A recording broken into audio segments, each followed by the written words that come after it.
right, folks, welcome to the Watch It With Us podcast. We're your hosts. What's up, guys? I'm Ryan here. Hey, what's going on, guys? It's Nick. And it's me, Rob. All right, we are doing just a film news discussion as a little bonus video for this week, but we still plan to watch something as part of a regular podcast. So, I know Rob is the news guy, so take it away, Rob. All right, folks. So, what we're going to start with is, according to IGN, quote, all the news today is brought to you by IGN, not to sponsor us or anything, because I just get my news from there. So, according to them, Apple will finance Scorsese's next movie, Paramount, to release Killers of the Flower Moon. Reportedly, that Apple's going to be is on board. Purportedly come aboard to finance and serve as key creative studio behind Martin Scorsese's next film, Killers of the Flower Moon, with Paramount Pictures giving them a wide theatrical release. According to Deadline, the budget for the period piece is between $200 million.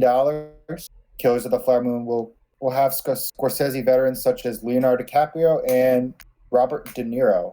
Someone Nice. at IGN needs to work on their grammar. Threw me off a bit. I'm excited for that. Yeah. I also, I know Nick and I were talking about this yesterday, but new Avatar sequel details. The James Cameron Avatar. So, the casting is for Jake, it's Sam Worthington, and Zoe Saldana, they were cast before. Zoe Saldana was in, I'm gonna have to hear. Let me check the cast real She's quick. in Guardians of the Galaxy, right? Yeah, she's been the only actress to appear in several $1 billion movies, like grossing $1 billion. Oh wow, yeah, that's true. Yeah, so it's Zoe. She was in the first No, she wasn't in the first Avatar. Right? Zoe Saldana. Yeah, Was Zoe she? Saldana. Yes. Was she the main female alien or something? Yep. Because again, I wouldn't know because that was 2009. Yep, 2009, man. A long time ago. Crazy. That doesn't feel that long to me. I remember when that movie came out on DVD. The DVD came with tickets to go see the movie, which I thought was crazy. Yeah, it was running for so long, but sadly, even though it ran for so long, I never got a chance to see it. I remember we saw, my family and I went to go see that, and then we also saw the Sherlock Holmes movie. I think came out around the same time too, with Robert Downey Jr. So we saw both of those in theaters. I think it was that one. But yeah, I'm excited. Well, I think people went a little too crazy with the original. I still love the movie, but we'll see how the sequel does. They've literally been talking about it since the first one. Again, as I was talking with Ryan yesterday, I just still can't get over Cameron's cockiness, thinking that it'll make more than Endgame, because it's just the whole concept that it just came out so long ago and it's so irrelevant and nobody really. It's just that it's really compared with a whole story that the MCU was, it just doesn't. No, it'll become really relevant again, because that movie was groundbreaking too. At the time, it was. I think that was. Sorry to yeah, but is it as groundbreaking as tying together 22 movies to some relative it just, I don't know, it doesn't work for me. Remember, because that was the film that kicked off the whole big 3D craze that everyone went on. Next thing you know, every movie was in 3D. Star Wars, the prequels got an original 3D release. I think it was actually just the first. Yeah, I remember when the Titanic came out in 3D. Mm-hmm, I remember that. I was listening to somebody on the radio, and they were like, if you want to make it a 4D experience for the person in front of you, just get a big cup of ice water and as soon as it hits the fucking as soon as the Titanic hits the iceberg, just throw the water on the person in front of you, and it's like, and just scream, "It's a 4D experience now!" So Nick and I were talking about this, or no, Rob and I were talking about this off air, but so like New Zealand is like almost done with COVID, or pretty much done. So Avatar 2 is shooting it's being shot in New Zealand, and they're gonna resume shooting next week. I heard they were also filming some stuff down the Mariana Trench. Oh, really? James Cameron. Because James Cameron, I heard that's the reason why he went down there, was to, like, I guess, scout out or like film some stuff. I don't know. That's interesting. That'll be pretty cool. To quote the great South Park, James Cameron does what James Cameron. Yeah. Really. So, Matrix 4 is going to resume shooting in July, and I'm really looking forward to that. Despite, so I have such mixed feelings about the Matrix, because it's like the first one, like the main one, is in my top 5 movies of all time. Like, I love that movie so much, and the sequels were totally unnecessary. They were obviously made to make money. And I obviously studios are not gonna just make a standalone film when it should be. They're gonna try to cash out on everything. But I wish it was a standalone movie. But I do hope Matrix 4 kind of brings back what was awesome about that movie, the first one. Yeah, and I want to see. I want to see what they do with it. Because normally, here's the thing. I normally like when films are just like a trilogy, and have like they're like sequels that don't feel like something just tacked on. You know what I mean? Like good sequels that actually add to the world. So if they are doing a 4th one, then I hope it just adds to the lore. You know, see what the characters are up to. I mean, my philosophy when it's like, if you're gonna do a sequel and it's like, and it's gonna be a couple years, it's gonna be in the future, obviously, because it's a sequel. I like how I hope they like update with the fact that it's been like 20 some years, 10 some years from the 3rd film's release, and put that into the film. Yeah. It was crazy how like the 2nd and 3rd Matrix movies came out in the same year. Like back in like 2003. Yeah, they filmed them back to back. Yeah. But it's just like, what a year. Like, they don't really do that too often. Like, I remember the Hobbit movies, they did that like a few years in a row, I think. Or like every other year or something like that. Because they just filmed everything together. All right. So also in big news today, as of Wednesday, May 27th, 2020, HBO Max officially came onto the scene as a new streaming service competitor. And aside from obviously they're gonna have like all the like sitcom, all like basically they have a lot of properties together for HBO Max. And what I have here is a list of new originals coming to the streaming platform. I'm just going to point out a couple ones that I think quite interesting. Is Love Life, which is the Anna Kendrick's rom-com series.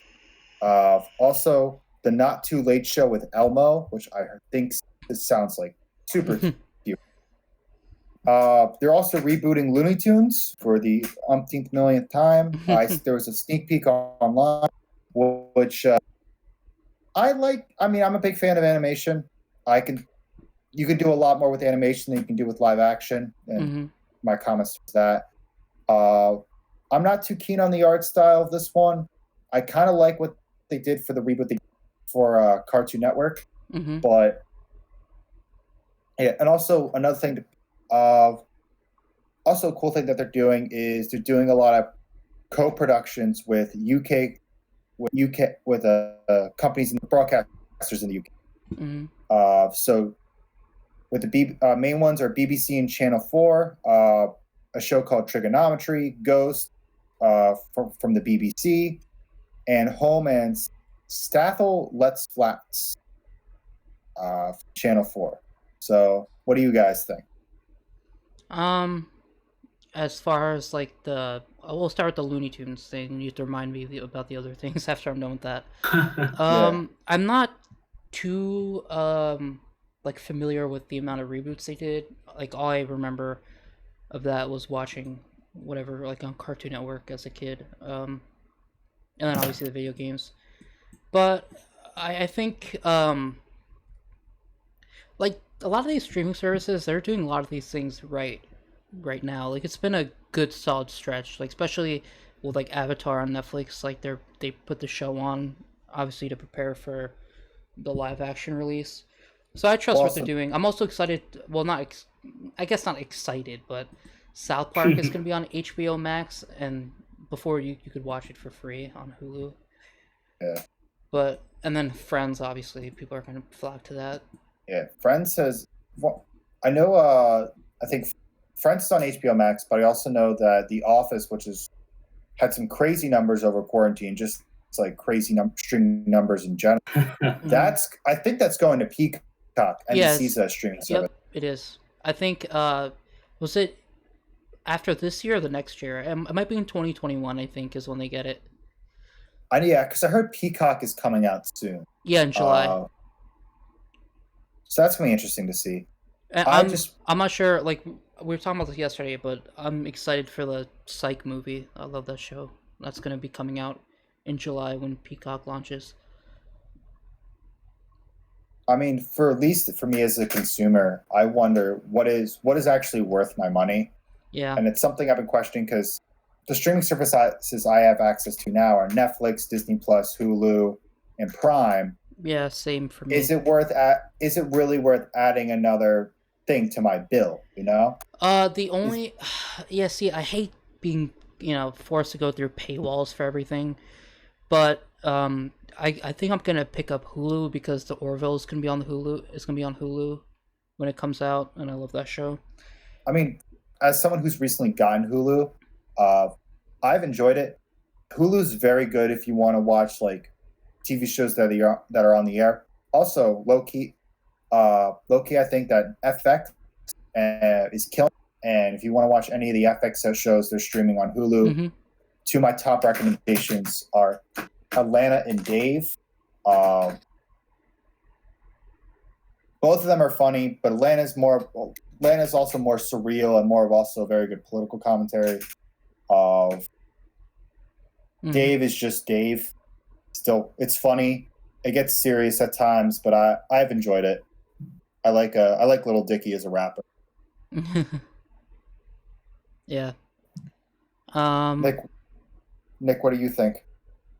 Well, I was gathering my thoughts on the whole Looney Tunes thing because that was the first thing that I heard that was processed in my brain. And I mean, again, that's like with Ryan, I don't really have much familiarity with whatever reboots. I mean, I think as I was younger, I do remember watching, what was that one that was like when they were babies, the Looney Tune babies, if you all know what I'm talking about. Yeah, I know what you're talking So yeah, I mean, I remember that, and I do remember some of the older cartoons, but I fear maybe that's one of those things that's gonna become victim of like what Scooby-Doo has gone through, just going through like freaking 75 different reboots, and it's just like very confusing. I don't know. I just feel, I mean, obviously they are trying to appeal to like more younger audiences now, but I don't know. I don't really follow as much TV, so to speak, even now. So, I mean, if it gets in money for them, I go for it. I mean, just look, we got all these movies, like literally. So that movie Scoob just came out. Wasn't there like one that just came out like a few months ago when he was like a puppy or something like that?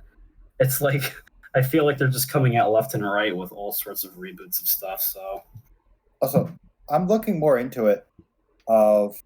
This IGN article about it, and apparently they also have Adult Swim's streaming library from past and present, so you can get like Rick and Morty, Aqua Team Hunger Force, Robot Chicken, Metalopolis. Ooh, that sounds fun. They also get all the anime from Crunchyroll, which that's gonna be interesting. Oh wow! Because that intrigues me. CNN documentaries. So you got Anthony Bourdain, docuseries they're called.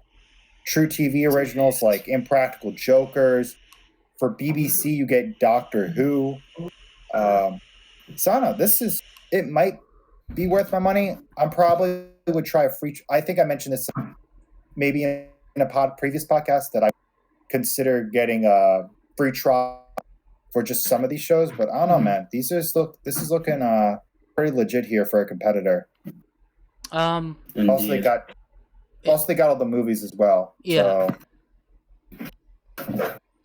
So I wanted to talk about the show Space Force because that's something that we were going to consider watching for a podcast. So I was kind of reading a review, and ironically, or maybe unironically, depending how you want to look at it, from the review that I'm reading, it kind of suffers from the same problems that The Office suffered in its first season, and that like they didn't figure out Michael Scott's character yet, and in the show they didn't really figure out Steve Carell's character yet, so it's gonna be interesting. It's not getting great reviews, unfortunately, but since it's gonna be, it's a great cast and it's gonna be similar to the Orville, I'm still interested in watching it, and I'm excited to see where it goes because the whole point of it was supposed to be like The Office but in space. Oh, that sounds fun. Mm-hmm. Oh, sorry to interrupt you there, but back on the HBO Max thing, I was looking through their movie, and damn, dude, they have a classic selection of movies here. Oh, they have. Keep in mind, like I'm a sucker for melodramas, and also I'm a sucker for classic cinema. They got Now Voyager. They have Rashomon, Night of the Living Dead. Ooh. Yeah, Rome Open City, which is one of my favorite films. Requiem for a Dream. Oh, I love that movie. Oh, this service might actually be worth my money. Mm-hmm. Do you think? Yeah. I will. They have Also, they have pretty much all the Godzilla films. Yeah. Oh, really? That's awesome. Yeah. Wow, that's gonna be pretty cool. Yeah. They have Shazam, Lord of the Rings, Wonder Woman, Dirty Harry, Spirited Away, Mighty Ducks. Oh, it's gonna be pretty solid. Yeah. Like HBO had never had a problem with their inventory of what they had. Who owns HBO? Is it Time? Does Time Warner own HBO? I'm not sure. I can look it up real quick. Because that would make sense. Because I think, yeah, Warner Media. Warner Media. So, and it's apparently also $15 a month. So we're gonna see how this goes. I'm gonna give it a bit.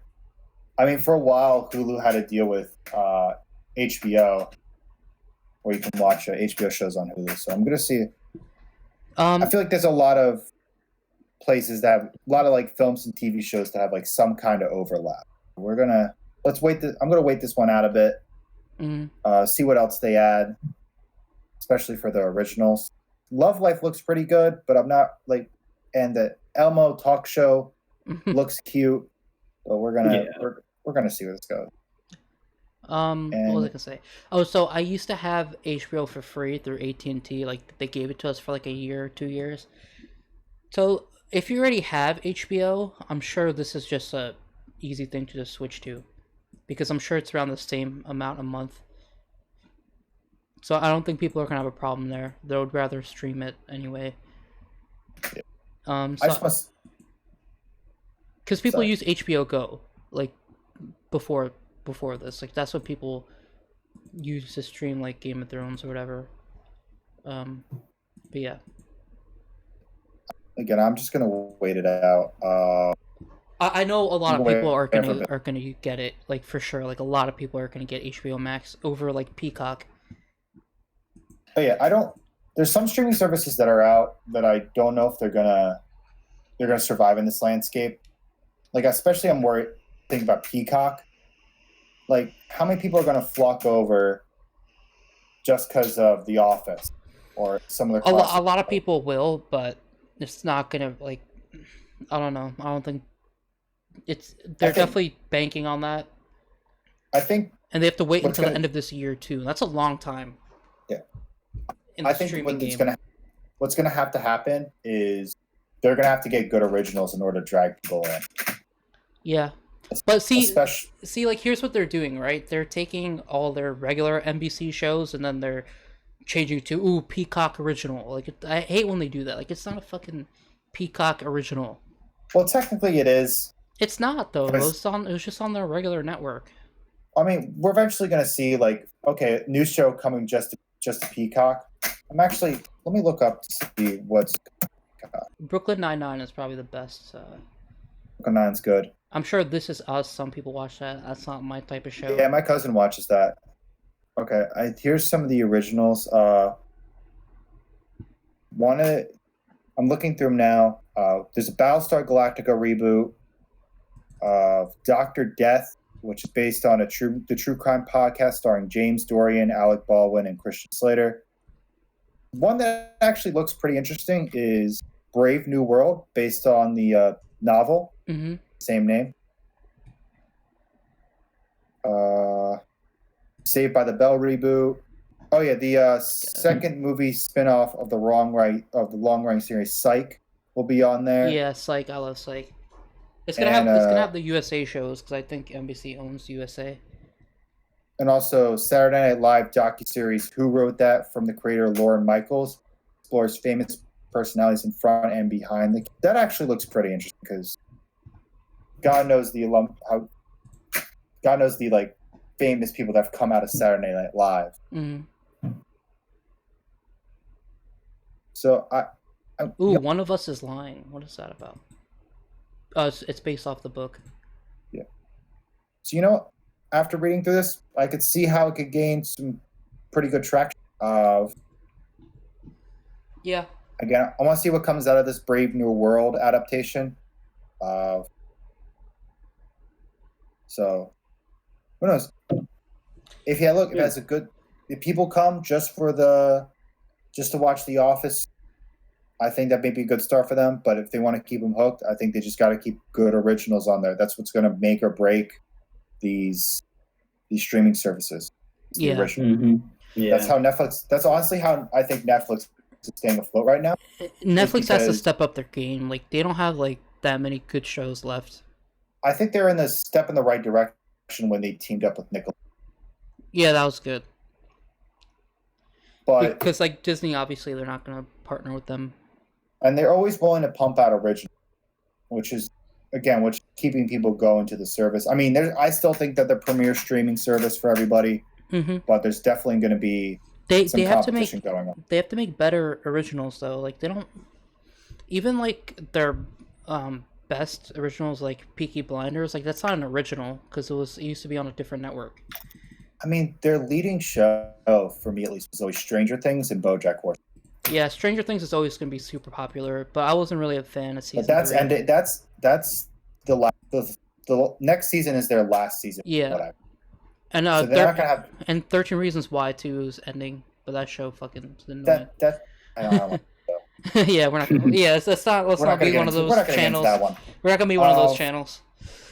I don't wanna like. We're not going down this rabbit hole, but but another show that kept me there was BoJack Horseman. Mm-hmm. So I've always really enjoyed that show. That's one of my favorite shows. Daredevil I love that show so much. Good. But that's not going to be on there. That's still going to be on there, but that ended. That ended almost 2 years ago now. I think it ended in like fall 2018, but that was one of my favorite shows. I think that's like probably, in my opinion, it's probably their best original show. I think. Oh, you can have a good argument for that. I mean, I was really hoping for this whole like MCU side of the Netflix side of the whole Marvel universe thing. Yeah, it kind of it did really bad. Fell apart though. Yeah, it did really bad because their other shows are really bad. Like except for the Punisher and what's it called, Jessica Jones. Like that that was okay, but it got bad. But then Iron Fist was terrible. Luke Cage wasn't that great. Like I remember the exact moment I pretty much like checked out of the whole MCU Netflix stuff whatever. It was Luke. I was watching Luke Cage and I was enjoying it. And nothing against Luke Cage, but like my internet stopped halfway through the season, and I was just like, "Do I want to continue?" No, not really. I stopped that, and then Iron Fist came out, and I heard it was bad. I was like, you know what? There's no way it's that bad. You know what I mean? I watched the first 5 minutes of Iron Fist. I'm like, that whole like first him entering into the building scene. I paused it. I was like, yeah, I'm not wasting my time on this. I watched everything. I watched both seasons of that. I was waiting. I was like, is this gonna get good? I was so curious, but it did not. Didn't. Spoilers, it did not. Don't waste your time with that. It was pretty bad. And then Daredevil was clearly like by far the best. Like each season was better than the last. I still have yet to watch 3. I still need to watch Punisher when I get around to it. Wait, you haven't seen the 3rd season of Daredevil? I haven't seen the 3rd season. Again, I checked out after Iron Fist.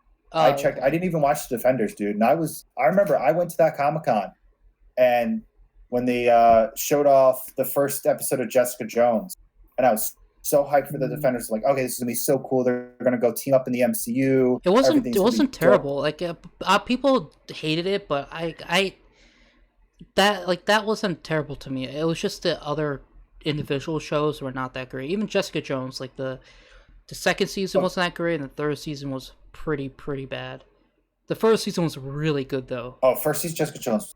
Yeah, like it was really fucking good. David Tennant is one of my favorite actors. Yeah, and so is I forgot her. And I loved him in Harry Potter. Hello, Father. That was my favorite fucking moment of his. Yeah, I love the reason I actually want to start watching DuckTales is because of David. Oh, and also Christian Ritter was really good in that. Yeah, she's a great actor. Like she's so fucking good. Like pretty much every. Sorry. Like since like from Breaking Bad, like she was fucking phenomenal. Like that, like her. I'm not sure if you guys watched it, and if you haven't watched it, I'm not sure what they're doing with their lives. But her performance in Breaking Bad was fucking. It hits you so hard during one of the scenes that I'm not gonna mention when you first watch it. At least it did for me. Everyone in general on that show was really good. Yeah. From what I've saw of the first season, really good. So hats off to them. Yeah, the acting was really good across the board. Throughout their shows, even in Iron Fist, like you had the 2 main actors. They were both in Game of Thrones, and they both did really good in that. So you guys, I'm gonna move over to our next news topic. Any final thoughts on that, real quick? No, you can go. No, ahead. We're good. Okay. So this was posted yesterday on May 25th. Make Solo 2 happen. Fan campaign demands Star Wars sequel, according to IGN. Ever since the Zack Snyder cut got announced, which, by the way, they showed a photo of Darkseid, so that's another reason why it might at least go for the free trial of HBO Max. But it's not going to come until 2021 because they were smart about it. I'm gonna go. We'll see how HBO Max goes. Yeah. You know, David Ayers is getting is fans of Suicide Squad are wanting the David Ayers cut of the film because that film I heard got really bad, got really messed up in editing. They want to have a Han Solo. You know, obviously he had a prequel. I'm gonna say prequel film. That's not right. He had a anthology. No pun intended. A solo movie of. It was an anthology film. It's an anthology. People are wanting a sequel to that. Fans took to Twitter to share their hopes for a sequel to the origin story, pinning the results of cast members like Emilia Clarke and Darth Maul and Lando Calrissian and Donald Glover. So they're all great. I like that movie. I know some people didn't like it, but I liked it. I really had no interest in seeing it when it came out. And that probably says something. I mean, it's on Netflix now, I think. Yeah, they didn't do a good job marketing it, but I thought it was a good movie all around. And Disney did a good job with the Rogue One and the Solo movie. I mean, I really enjoyed Rogue One. Me too. I really liked it. I thought it was they did a great job leading up to seconds before episode 4. I mean, I was surprised. Which they hinted at, but like, I did not. It was epic. Like, it was watching Darth Vader. It was awesome. Oh, that hallway scene. Oh. Yeah, like it was like I was like scared. I'm like, fuck, these rebels are brave motherfuckers. I would shit my pants. I mean, they're shitting their pants too, but they were also. Yeah. Who wouldn't be? Voiding Darth their Vader bowels. just shows up with a lightsaber. Like, come on. Just like slamming people to the ceiling. You can't get that door open. It's. Yeah. I enjoyed that movie. I thought it was really good. And I'm glad like they were choosing whether the Jalen, like the daughter, Jalen Erso's daughter, like they're trying to figure out if they should live or if they should die. And like cuz they had to do reshoots of that, and they had to go back and edit it differently. And I'm glad they made that decision where they die. It really hits hard, like how just how much had to happen in order for the episodes 4, 5, and 6 to be to work, like the rebellion to work. Like they did a good job showing like how much had to happen. Also, quick fun fact about that Darth Vader hallway scene, that was actually added in last minute. Mm-hmm. I thought so. I think it was Garth Edwards who directed that film. Check real quick. What a cool name, Garth. You have to be a cool dude to pull that name off, or you're just a weird. You're either a weirdo or you're cool. Yeah. So he actually added that in last minute because the film. He was like, I feel like this film is missing something, and I was like, you want to just have a start? You want to just have Darth Vader just kill a bunch of people? Yeah, it works. But I can imagine that being. But it's obviously a little fan servicey, but it does work in terms of leading up to seconds before episode 4. Like Darth Vader was coming, like he was fucking people up. Yeah. They had to get the hard drive thing out, or the message out. Imagine if the type of fan service they gave was an episode. Mm-hmm. I mean, technically they kind of got that towards the end because they were technically added, but yeah, it's like the anthology films and Mandalorian are clearly what Disney's doing right. It's just, I don't know. It's just they just get too corporate with the episodes and like the 7 through 9, and they don't have to. Like people are gonna watch Star Wars. They like it. Like they just I don't know. They overthought it too much. They thought about it too much, and they shouldn't have. Like the anthology movies, Mandalorian. What I personally think they should do is they need to have Dave Filoni run this shit now. Yeah. What I think they should do is limit the number of movies, but focus more on TV shows for Disney. I think the Ahsoka show, the Obi-Wan show. Yeah, when I first heard that they were going to release like a movie every year, I was like, all right, that's going to get oversaturated pretty quick. Mm-hmm. But have the TV shows. I mean, I love The Mandalorian. I thought that was cool as all hell. Mm-hmm. Awesome show. Like amazing. So cool. From what I also heard too is that they're going into the High Republic era mm-hmm. of Star Wars next. So look, if we get a trilogy in that, I'm fine with that. Spread the films out for a couple years. Like everyone's been begging for Old Republic shit, and if they do that, that'll be pretty cool. They definitely have to do that. So just spread out the movies a little bit. Focus on the TV show. Mm-hmm. Yeah. Yeah, the Obi-Wan show is gonna be pretty sweet, and the Ahsoka show is gonna be. Also, that's it for the news. For me. Okay. I'm just trying to remember if I had anything to bring up that I was looking at. Christopher Nolan. We've yet to talk about that. Tenet. I am excited for it. I hope it gets. I think I mentioned it before. I do want to see it in theaters with the best possible screen. Mm-hmm.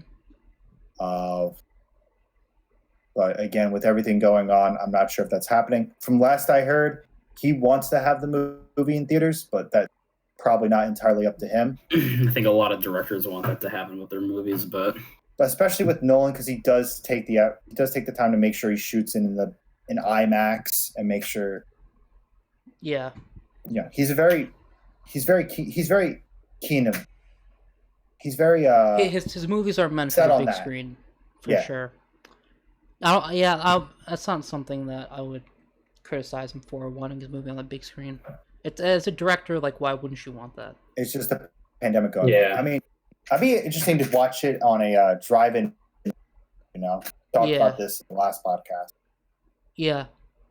Speaking of that, apparently, if we go down to Miami and go to Hard Rock Stadium, they're doing a drive-in movie theater there, which I think is cool. That's pretty cool. Yeah, Florida, like, is not too bad. Like, people are doing pretty normal things down there. Oh, because it's a lawless. Florida is just a special state.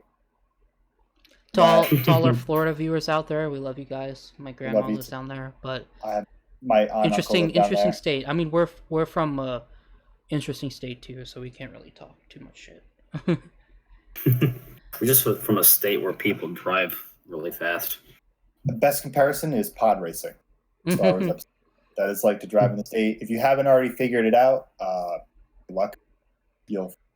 I think we said it where we're from in a different podcast, but you'll have to go and watch that one. There are 2 other ones. I don't think we have a shit ton, but yes, some self-promotion. Yeah. To watch our other videos. Please just watch them. All right, I think that's gonna do it for this discussion video. I definitely expect an episode or a TV or a movie to watch for our regular podcast this week. Anything else you two want to say before we close it out? Follow us on Twitter. We finally Twitter this evening. Yes. And follow us on Instagram in case you haven't seen. Yes. We haven't gotten to Instagram yet. So. Oh, we haven't. Oh shit. Okay. Yeah. It'll be up. It'll be up on our channel at some point. Like probably within a few days. It's called Baby Steps. Yes. Baby Steps. Exactly. That's what I was about to say. And we don't even know if there are any people watching right now, but if you are, please hit that subscribe button if you want. We'll love if you do that. It'll make us happy. Please no criticism as well. Much appreciated. Yes. Be a yes man for us, right? That's what every YouTuber needs. We need yes men. Here's constructive criticism. If you can get us involved into some YouTube trauma, that'd be great. Kidding. Yes, because there's definitely no YouTube drama going on right now. Oh, definitely not. No, not at all. Yes, totally not. Ha ha. We'll just start picking fights with random YouTubers. Yeah. That's how. We'll go to Keemstar's doorstep and shit on that. Yeah.